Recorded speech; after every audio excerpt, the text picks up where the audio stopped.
ஸ்ரீலங்கா முஸ்லிம் காங்கிரஸ், ஜனநாயக தமிழ் தேசிய கூட்டணி, இலங்கை தொழிலாளர் காங்கிரஸ் உள்ளிட்ட கட்சிகளின் 20க்கும் மேற்பட்ட வேட்புமனுக்கள் நிராகரிக்கப்பட்டமை தொடர்பிலேயே இந்த மனு தாக்கல் செய்யப்பட்டுள்ளது.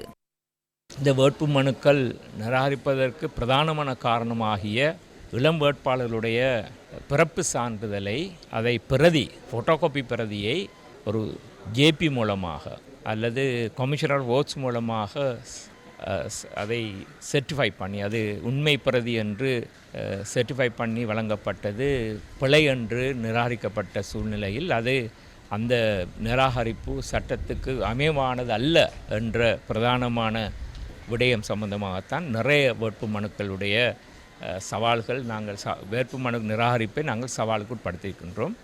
ஏறத்தாழ இதில் பெரும்பான்மையான வழக்குகள் நாளை எடுபடும் என்று நாங்கள் எதிர்பார்க்கின்றோம். நாங்கள் விசேடமாக உயர்நீதிமன்றத்தில் கோரியிருக்கின்றோம்.